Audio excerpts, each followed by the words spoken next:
Guys, so good to be back behind the camera, and I am so sorry I've been gone for so long. Honestly, I didn't expect to be so busy once the season started. I was traveling to a couple of tournaments, and between Daddy Mac Dies and DiscDying.com, my son getting out of school, it's just been a whirlwind of things to do and stuff to get done. So I am so sorry, but I figured I'd do a quick little video for you today. One of the questions I get most often is how I get these thin black lines. So we're just going to go through that real quick. I think first off, you have to choose the right colors. And Onyx Black is my black. That's my go-to. It doesn't spread or disperse like most of the other blacks that I've been using. So I think, number one, get the right black. If you don't have it already, go get Onyx Black from ProChem. It's perfect for this. Other than that, the other colors. So this one, for example, I used Scarlet, Buttercup, and Neon Orange from ProChem. And I think in the center, I used Quick Coat Watermelon Green. They're lime green, but you can use ProChem Key Lime as well. It doesn't matter. They're pretty much the same for the center colors. You will find that some colors tend to disperse and finger very quickly. I'm not sure if that's just a chemical reaction with the dye powder itself or a mixture ratio kind of thing. But I've just noticed that some colors tend to do that very quickly. If you can, if you have burner discs or stuff you're not using, test some of your colors out. I'm just going to switch the camera around and we'll get started. Okay, so first things first, this is pretty simple, and I go over this in the my full glue bed tutorial, but we're just going to start off by doing 2 stripes of black. Now, I think the important thing is here that you're only using onyx and acetone. All the other blacks I found have they spread too quickly. And I've never really been able to get good results when that happens. So just onyx and acetone, and we're just gonna start by going right across here like that and getting two lines in, and you'll notice that it's all connected, right? And now all I'm going to do is go right through the center.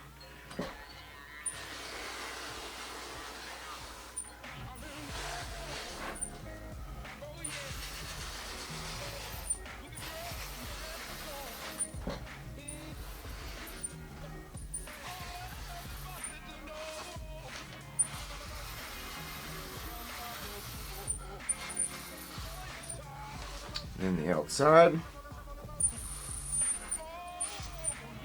And that's about as thin as I want it starting off. And what I typically do is I start with the outside colors first. So I'm gonna do Scarlet,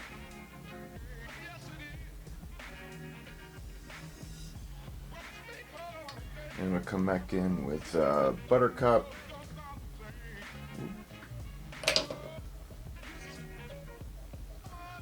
That. And then Neon Orange, and I go pretty heavy in that. You can see it's kind of blending there. Now I'm gonna get some of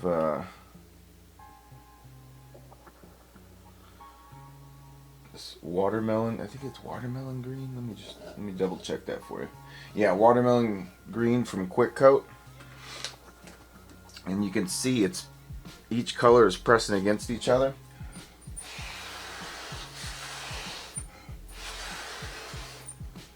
Now my Neon Key Lime. And you just want to be real careful on how you're dropping. You don't want to drop from far up. You want to drop nice and close so it doesn't overtake that black line. And then I'm just going to maybe just give it a little swirl here. And then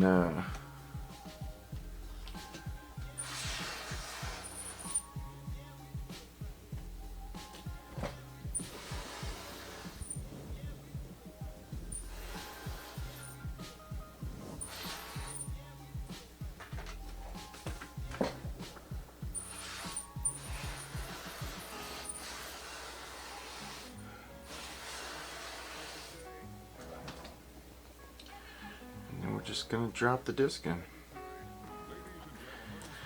and that's that. I mean, it goes by pretty quick. I've done a lot of these, so I know that was really fast. But yeah, I think the main thing is I typically start with the outside colors first, and then I'll do my inside colors. I might have been a little thin right there, but you can counteract that by just making your initial black lines a little bit wider. But yeah, you know, that is essentially the process of how I get those thin black lines. So play with it and experiment and see what you come up with. And now I'm just gonna let this sit for the next 24 hours, and I will have some results tomorrow. Okay, that's the short and sweet of it. You know, I think the key points. Number one is the colors you choose. Onyx Black and Acetone by far works the best for me. And then just kind of, you know, see what colors you have and experiment a little bit. One of the other key points I think is to you know, start with your color on the outside. You know, once you get your two stripes, thinning those and having maybe, you know, 2 inches or so in the middle, and then start with your colors on the outside.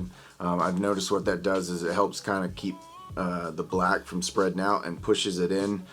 You do have to be kind of quick because it's going to start closing the center gap. Have an idea of what you want to do, the colors you want on the outside, so that you can go ahead and lay those down pretty quick, and then go back in and get whatever colors you want in the center. If you want colors in the center, if you just want to do, you know, a clean stripe down the middle with some negative space, you could do that too.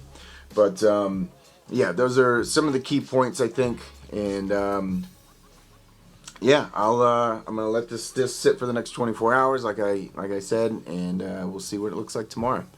Guys, I got more stuff coming for you very soon. I have the second part of the Uni-Pretty disc, the stencil part 1 I started. I know it's been so long, but I'm finally getting around to being able to work on that and finishing that project. And I think next is going to be a cell video. I know everybody's interested in learning how to do cells. So as always, guys, I appreciate the support, and I hope to see you out there on the course. Later. I hope you... Heyo! Once the season started, there's a garbage truck outside. We're just gonna let that pass. And action.